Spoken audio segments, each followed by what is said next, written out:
எம்எல்ஏவே நின்றுக்கிட்டு நான் எம்எல்ஏ வெளியூருக்கு போயிட்டாங்க நம்பிட்டு வருதுச்சானா. முதல்வருக்கே தெரியாது எத்தனை பேர் எம்எல்ஏ எவனுக்கு சீட்டு கொடுத்தோம் எந்தெந்த தொகுதின்னு தெரியாது.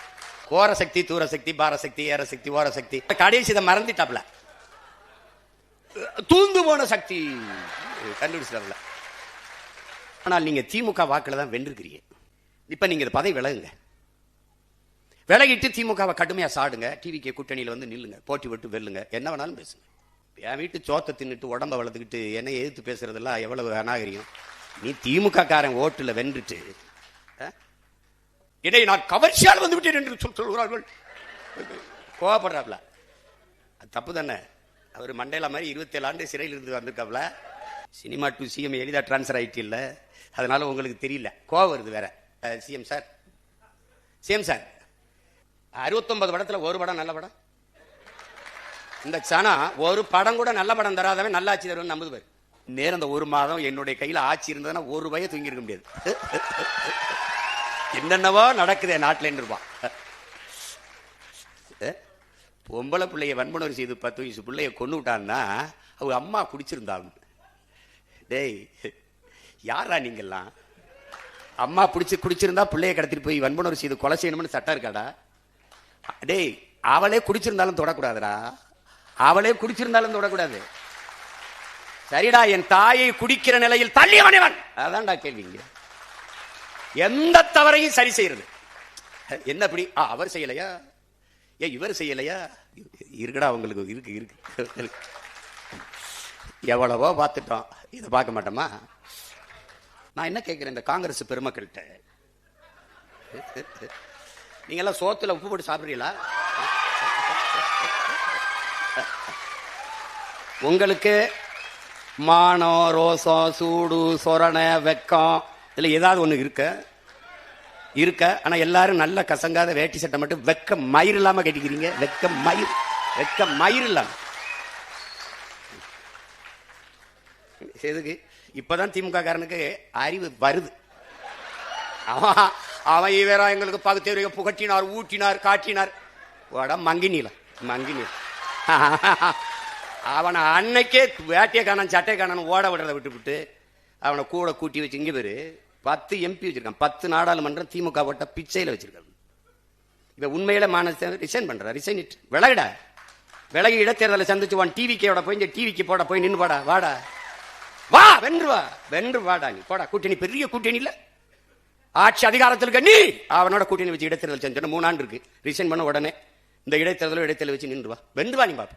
திமுக தயவுல இந்த தேர்தலில் ஒரு மாநிலங்களவை உறுப்பினர் சீட்டு அவ யாருன்னே தெரியல, வேறு வாய்க்கு இல்லை.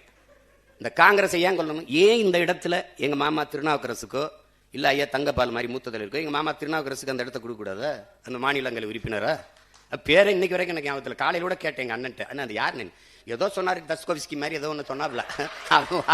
அவர் நாக்பூர்ல வேலை செய்யறாரு, நாகாலாந்துல நல்லா வேலை செய்யறாரு. ஏன் ஊருக்கு என்ன வேலை செய்வார்? இப்போது இந்த டிவிக்கு ஆட்சி இவர்களால் தேர்வு செய்யப்பட்டு இன்னைக்கு போயிருக்காரு ஒருவர் மாநிலங்களவை உறுப்பினர். இவர் மீதி இருக்கிற 2 ஆண்டுகளில் என்ன பேசுவார்? வாக்கு என்னது, என் மக்கள் இது எப்படி இருக்கு? இங்க பாருங்க, இந்த டிவிக்கு காங்கிரஸ் ஓட்டு இல்ல, இந்த காங்கிரஸ் வெல்வதற்கு டிவிக்கே ஓட்டு இல்ல. ஆனா தேர்தலுக்கு அப்புறம் 2 நல்ல ஓட்டு. எப்படி? 5 உறுப்பினர் வச்சா 2 அமைச்சர் வச்சிருக்கான். அதுல ஒரு மாநிலங்களவை வாங்கிட்டு போறார். இந்த மாநிலங்களவை உறுப்பினர் திமுக வீட்டில் தட்டேந்து ஒரு சீட்டு, இந்த டிவிக்கே வீட்டில் தட்டேந்து, வீடுக்கு கையேந்தி பிச்சை எடுக்கிறது, இந்த வீடு கட்சி தட்டேந்து இந்த சீட்டு வாங்குறதுக்கு வித்தியாசம் என்ன இருக்கு உனக்கு? நீ எதுக்கு இது ஒரு கட்சின்னு வச்சுட்டு பேசிட்டு இருக்க? நீ எதுக்கு ஒரு கட்சின்னு வச்சு பேசிட்டு இருக்க? நீ இது ஒரு கட்சி. இப்பதான் தெரியும் திமுகவுக்கு. அப்பவே ஒருத்தன் சொன்னானையா, கேட்கலையே. இப்போ போறவர்கள் பதவிக்காக போவார்கள், வேற எதுக்கு? மக்கள் உதவிக்காக போவார்கள். அவ்வளவு மகான்களா, பூரா மகாத்மாக்களா? விலகு. எங்க ஊர்ல ஒரு மகான் வென்றிருக்காப்ல, ஐயா ராஜீவ் காந்தியுடைய சொந்த சின்னத்தா மகன், அமைச்சர் ராகுல் காந்திக்கு very close relation, Manik Thakur அவர் பேரு. அவரு தம்பி உதயநிதி கிட்ட கேள்வி கேட்கிறாப்ல, தமிழக முதலமைச்சர் மேகதாது அணைக்காக மோடி அவர்கள் பிரதமர் மோடிக்கு கடிதம் எழுதியிருக்கிறார், நீங்கள் ஏன் சைலண்ட் மோடுக்கு போனீர்கள்? இப்ப இது உதயநிதி நாடு ஒண்ணு மட்டும் இல்ல, இது ஏன் நாடு, இது என் உரிமை. மேகதாதில் அணை கட்டியே தீர்வேன் என்று சொல்பவன் எவன்? யாரு? காங்கிரஸா இல்ல வேற கட்சியா? அவன் யாரு? இவங்கள மாதிரி ஒரு கேடு கட்டம் இருந்த சிவகுமார் முதலமைச்சர் இருக்கிற அவரு, ஓ விஜய் வெரி இம்மெச்சூர்டு பாலிட்டிஷியன். அவன் சொல்லியிருக்கான் இம்மெச்சூர்டு பாலிட்டிஷியன். அவர் சொல்றாரு இம்மெச்சூர்டு பாலிட்டிஷியன், அது தமிழ்நாடு டிஎன்சி, அதை தமிழ்நாடு காங்கிரஸ் அவரோட கூட்டணி வைக்கும், அகில இந்திய காங்கிரஸ் திமுகவோட தான் இருக்கும். என்னடா கட்சி இது? என்னடா கட்சி? அவர் ஒன்று பேசியிருக்காருல்ல, பேசிட்டு போறாப்ல. தங்கச்சி சோதிமணி ஒரு கட்சி வச்சிருக்கு, இவங்க ஒரு கட்சி வச்சிருக்காங்க, எங்க ஐயா சிதம்பரமா ஒரு மகன் ஒரு கட்சி வச்சிருக்காங்க. இப்ப நான் என்ன சொல்றேன், ஐயா மாணிக் தாகூர் அவர்கிட்ட, என் அருமை சகோதரன்ட்ட, என் உடன் பிறந்தார்ட்ட கேட்கிறேன், உங்களுடைய தன்மானத்தை, உங்களுடைய கட்சியின் மீது இருக்கிற பற்றை நான் மதிக்கிறேன். ஆனால் நீங்க திமுக வாக்குல தான் வென்றிருக்கிறீங்க. நீங்க ஒரு 2000 வாக்கு வித்தியாசத்துல தம்பி விஜய் பிரபாகரனை வீழ்த்திருக்கீங்க. அதெல்லாம் நான் வெற்றியாவே கருதல, போனா போதுன்னு விட்டாங்க. இப்ப நீங்க பதவி விலகுங்க, விலகிட்டு திமுகவை கடுமையா சாடுங்க, டிவிக்கு கூட்டணியில வந்து நில்லுங்க, போட்டி விட்டு வெல்லுங்க, என்ன வேணாலும் பேசுங்க. என் வீட்டு சோத்தை தின்னுட்டு உடம்ப வளர்த்துக்கிட்டு என்னை எதிர்த்து பேசுறதெல்லாம் எவ்வளவு அநாகரிகம். நீ திமுக காரன் ஓட்டுல வென்றுட்டு ஊத்து வாக்கக முகவர் போட வக்கு இருக்கா உனக்கு? ஒரு தொகுதியில தனியா நின்று எந்த இடத்துல கட்டுத்தொகை வாங்குவியா நீ? நான் தோத்தாலும் 4 விழுக்காடு வச்சிருக்கேன், நீ வென்றா கூட வராத அவ்வளவு. என்ன உனக்கு? அது ஒரு கட்சி. இவர் வாயை திறந்தா மன்னராட்சி வாரிசு அரசியல். மன்னராட்சி வாரிசு அரசியல் ஆட்சின்னு இருக்குல்ல, தோற்றுவா இருக்குல்ல, மூலம் இருக்குல்ல, அவர் உன் பக்கத்துல தான் இருக்காப்ல. யாரு? நம்ம ஐயா ராகுல் காந்தி. ராகுல் காந்தி இருக்காரு, அவர் என்ன புதிதா ஏழை எளிய மகன் கட்சி ஆரம்பிச்சிருக்காப்லையா? எவ்வளவு வசதியா பாருங்க. இது மன்னராட்சி, ஆம், இது வாரிசு அரசியல், சரிதான். ஆனால் இந்த வாரிசு அரசியலின் முன்னோடி மூலம் காங்கிரஸ். தேர்தல் முடியும் முதல் நாள் ஓட்டு போடுறது, முதல் நாள் பேசுறாப்ல, தேர்தலுக்கு பிறகு ஸ்டாலின் அவர்கள் போய் மோடி அமித்ஷா காலிலே விழுவார் அப்படின்னு. 2 வாரத்துல இவர் போய் விழுகிறாப்ல. போராடி தடுத்து வச்சிருந்த அத்தனைக்கும் இழுத்து போட்டாப்ல. ஜல்ஜன் ஜீவன் திட்டம், ஜல் ஜீவன் ஒரு குடிநீர் திட்டம். ஒரு நாட்டு குடிமக்களுக்கு, வாக்கு செலுத்தின குடிமக்களுக்கு தண்ணி கூட கொடுக்க துப்பு இல்லை. பொலிவியால பெக்கல்னு ஒரு நிறுவனம், பெரிய கதை, படமா போட்டு போட்டு காட்டினேன். இத்தனை ஊடகம் இருக்கு, ஒருத்தன் போட்டு காட்டல. என்னென்னமோ சொல்றான்டா அந்த பாருங்கடான்ட்டு. போறார், வாரார், திரும்புறார், உட்கார்றாரு. அவன் ஊடகத்தை மயிரளவு கூட மதிக்கிறது இல்ல, அவன் திரும்பி கூட பாக்குறது இல்ல. இவங்க ஐயோ போய்கிட்டு இருக்காரு, வந்துகிட்டு இருக்காரு. நம்ம மாண்போட மதிப்போம், நம்மள மதிக்கிறது இல்ல. ஊடக தீண்டாமை. நம்ம ரொம்ப தாழ்த்தப்பட்டவன் அவங்க பார்வையில், தீண்டத்தகாதவன் நாம். நீ என்னடா என்னை ஒதுக்குறது தீண்டத? நான் உன்னை திரும்பி கூட பார்க்கல. ஓட்டா போட்டு போல, நீ என்னை செய்தி போடுவ, நீ என்னை காட்டுவாயின்னு கட்சி ஆரம்பிச்சோன்னு நினைக்கிறேன். நீங்க எல்லாம் பேசி என்னை வளர்ப்பீங்கன்னு கட்சி ஆரம்பிக்க நினைக்கிறேன். நான் செய்ய வந்தது தேர்தல் அரசியல், கட்சி அரசியல் அல்ல, மக்கள் அரசியல். நான் செய்ய வந்தது செய்தி அரசியல், விளம்பர அரசியல் அல்ல, சேவை அரசியல், செயல் அரசியல். ஒரே ஒரு தடவை திருச்சியில ஒரு வாரத்துல போராட்டம், செவிலியர்லாம் சிமான்னா வான்னு கீழே ஒருத்தன் போடுறான், வருவார் உனக்கு வா, கீழே போடுறான், வருவாரு. அண்ணே அண்ணே இவங்க கண்ணீரை பார்த்து நீ போய் நின்றாத, தாய்வு செய்து பேசாம நிம்மதியா வீட்டுல இரு. ஐ எம் வெரி சாரி, நான் வரல, நான் கோச்சிட்டேன். கழுதமை கட்டலாய்க்கு, ஆடு மாடுமை கட்டலாய்க்கு. டேய் நீங்க எல்லாம் அறிவு இருக்கிறவங்களாடா. வேளாண் துறைக்கு ஒரு அமைச்சர் போட்டிருக்க, என்ன புடுங்கிறதுக்குடா போட்ட? எதுக்குடா போட்ட? அவன் அரசு அமைச்சர், அவருக்கு ஒரு கான்வாய், அவருக்கு ஒரு வீடு, அவருக்கு ஒரு பெரிய இது. அவர் அரசு அமைச்சர். கால்நடை துறைக்கு ஒரு அரசு அமைச்சர், பால்வளத்துறைக்கு ஒரு அமைச்சர். இவன் 3 பேருடைய வேலை என்னடா சொல்லு?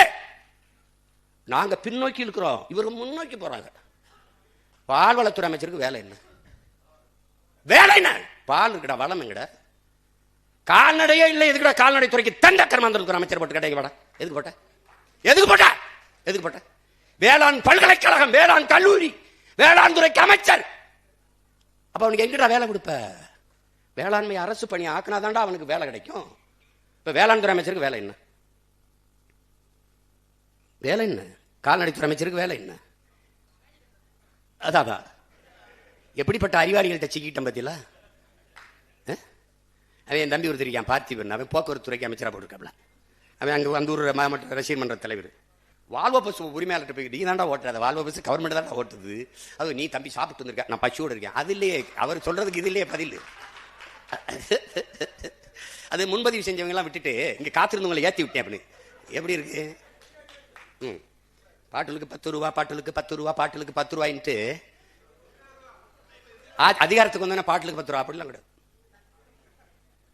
அதெல்லாம் நிறுத்த முடியாதுங்க. ஒரே நாள் சினிமா மாதிரிலாம் முடியாது. யார் அமைச்சர் வியாக்கியானம் இல்ல, அங்க ஊழியர்களுக்கெல்லாம் அவர்களுக்கு காசு செலவுக்கு இந்த பாட்டில் எடுத்து வைக்கிறது, அதுக்கெல்லாம் அது 10 ரூபாய்க்கு வித்தாத்தான் அப்படின்னு. இவ்வளவு தர்ம நியாயத்தை உங்களால சொல்லலப்பா. மதுரையில் பேசும்போது நம்முடைய மாண்புமிகு முதல்வர் ஐயா அவர்கள், இந்த மீனவர்கள் இதற்காக நீங்கள் மோடிஜி நீங்கள் கச்சத்தீவை மீட்டு கொடுத்துட்டு அது போதும். இப்ப மீன்வளத்துறை அமைச்சர்கிட்ட, சார் இந்த கச்சத்தீவை மீட்கிறது அதிகாரி 3 தடவை நோ கமெண்ட்ஸ் அமைச்சர், அது இப்ப நம்ம பேச தேவையில்லை, நோ கமெண்ட்ஸ். ஏண்டா நோ கமெண்ட்ஸ் சொல்றதுக்காடா இவ்வளவு பேர் கிளம்பி வந்தீங்க? அவன் அந்த அமைச்சர் பெருமகன், நாங்க தூத்துக்குடிய ஒரு போர்ட் நகரமாக, துறைமுக நகரமாக, அதான் எங்க தலைவருடைய, டேய் அது துறைமுக நகரம் தான்டா அது.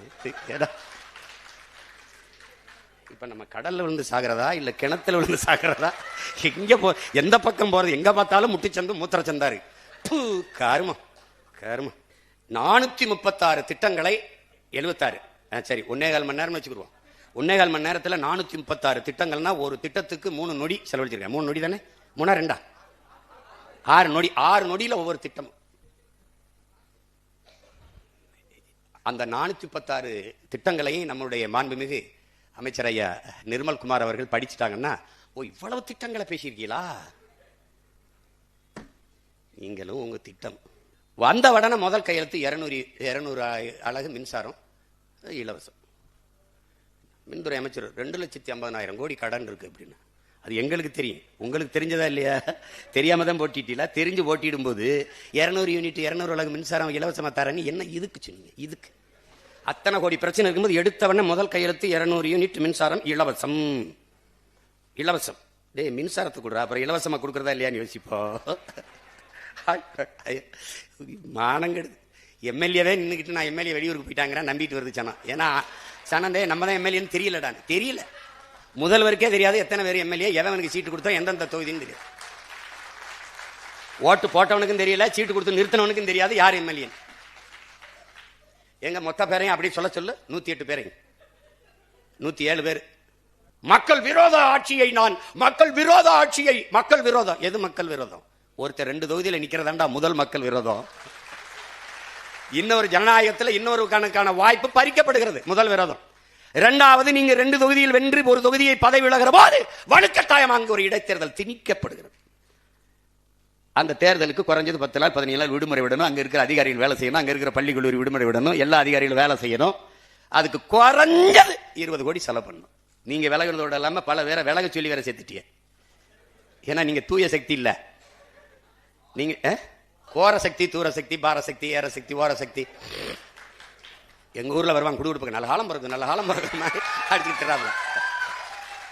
ஏதோ ஒண்ணு அதுல கடைசி இதை மறந்துட்டாப்ல. தூந்து போன சக்தி கண்டுபிடிச்சாப்ல.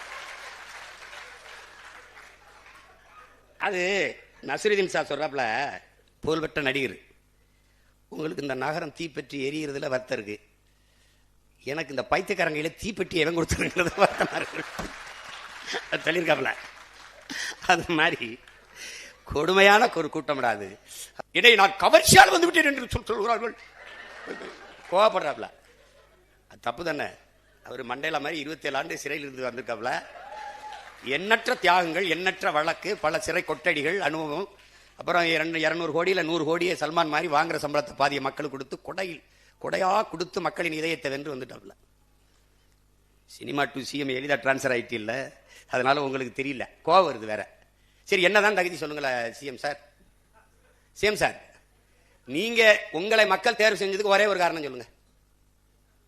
ஒரே ஒரு காரணம் சொல்லு. நீ வேணா உங்க ஆளுகளை சொல்லு. ஒரே ஒரு காரணம் சொல்லு. சினிமாவில் நடிச்ச விட்டது 69 படத்துல ஒரு படம் நல்ல படம். இந்த சனா ஒரு படம் கூட நல்ல படம் தராதவன் நல்லாட்சி தருவன் 50 பேர். ரஜினிகாந்த் அவர்களுக்காவது என்ன ஒரு 50 படமாவது இருக்கு.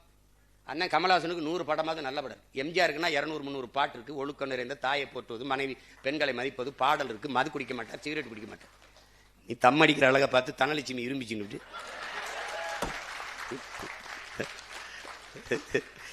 ஏதோ ஒரு கர்மம். இதுல கோவச்சுக்கிறதுக்கு என்ன இருக்கு சிஎம் சார்? நீங்க கோவச்சுறதுக்கு ஒண்ணும் இல்லை, ஒத்துக்கிறங்க மனச்சான்றோட. நீங்க தான் பெரிய நேர்மையான சிகரம் ஆயிடுச்சு. ஏதா இருந்தாலும் பழைய ஒரு கேள்விதான். நீங்க கரூருக்கு வரலைன்னா கூட்டல் என்ன நெரிசல் நெரிசல் சாவு இல்லை, இதானே மூல காரணம் யாரு? நீங்க. அந்த குற்ற உணர்வோடு நானும் ஒரு காரணமா இருந்துட்டேன், வருந்துறேன்னு இதுவரை நீங்க ஒரு வார்த்தை பதிவு செய்யல சிஎம் சார். நீங்க பதிவு செய்யல. ஆனால் நீங்க மக்கள்கிட்ட ஒரு வார்த்தை போட்டு எம்எல்ஏ போட்டாரியா? ஸ்டாலின் ஐயா அரசு போட்டுருச்சு. இன்னைக்கு அழகா சொல்ற எம்எல்ஏ பழிய போட்டு எம்எல்ஏ பழிய போட்டாங்க. பழி இப்போ உங்ககிட்ட இருக்கு, உளவுத்துறை இருக்கு, காவல்துறை இருக்கு, எல்லாம் சிபிசிஐடி இருக்கு, எல்லாம் இருக்கு. ஒரு அதிகாரி ஒரு சிறப்பு குழுவை போட்டு கண்டடிச்சு என்ன உலகம் புறாவ கரூர் 2 தெரு விசாரிச்சு என்ன நடந்ததுன்னு நீங்க தான் வெள்ளரிக்கை எல்லாத்துக்கும் கொடுப்பீங்க. ஒரு உண்மையை அறிவிக்கையை விடுங்க பிளீஸ். நீங்க மனச்சான்றோட பேசுவீங்க, நீங்க நேர்மையாளர் தான், நிறுவீங்க. இதுதான் நடந்தது, இந்த அரசு இந்த மாதிரி மேல பழியை போட்டது, நிறுவீங்க சேம் சார், நிறுவீங்க. இப்போ தெருவுக்கு தெரு கஞ்சா, வீதி வீதி கஞ்சா, அப்படி போத பொருள் எல்லாம் கொண்டாந்து விட்டு இப்ப இன்னைக்கு எம்எல்ஏ வழியே போடுறாங்க. ஏய், தெருவுக்கு தெரு கஞ்சா விற்கும் தெரிஞ்சுதானே நான் வந்து போதை வலிக்குன்னு சொல்லிட்டு வந்தியே. நான் ரொம்ப நாளாம் கேட்கலையே. முதல்வன் படம் மாதிரி காலையில் 5 மணி சாயந்தரம் 5 மணி போதை எங்கேயாவது வித்தான்னா சொல்லு கூட எனக்கு. நீங்க களத்துக்கு வரும்போது என்னை சமாளிங்க பார்ப்போம், எப்படி சமாளிக்கிறீங்கன்னு பாக்குறேன். நீ காட்டு பள்ளியில நீ கட்டு பார்ப்போம். நீ தண்ணீரை வித்துறா பார்ப்போம். நீ ஜல்ஜனாது கிழிச்சனாது கொண்டாந்து வித்துரு பார்ப்போம். சொந்த குடிகளுக்கு தண்ணீரை ஊற்றி முடியல. ஒருத்தன் வந்து ஒரு முதலாளிகிட்ட கொடுத்து அவன் தண்ணீரை விற்கிறான், அவன் தண்ணீரை கொடுப்பானா எனக்கு? உனக்கு அதை விட என்ன வேலை? அதை விட என்ன வேலை? என்ன வேலை? அறநிலைத்துறை அமைச்சர் ஒருத்தருக்காருல ஒரு தம்பி, அவர் பேசுறாரு திருச்சியில் ஒரு வரலாற்று பெரும் முழக்கத்திருக்கிறார். எதிர்கட்சியே இல்லாத சட்டசபை அமைப்பான். உன்னை தாண்டா தேடிட்டு இருக்கேன், உன்னை தாண்டா தேடி இருக்கேன். டேய், எவ்வளவு பெரிய ஜனநாயகவாதியடா. இதுல நம்மால இன்னும் கொஞ்சம் என்னைய சப்போர்ட் பண்ணிருக்கலாம். அடப்பாவி, இதுவே அதிகம்டா. டேய், இவரு நம்மால ஏறி இன்னும் கொஞ்சம் என்னைய சப்போர்ட் பண்ணிருக்கலாம். கொடுமடா டேய், பொலிட்டிக்கல் டிசாஸ்டர் நடந்துருச்சு, அரசியல் பேரிடர். அதை மக்களை அனுபவிச்சுக்க வேண்டியதுதான்.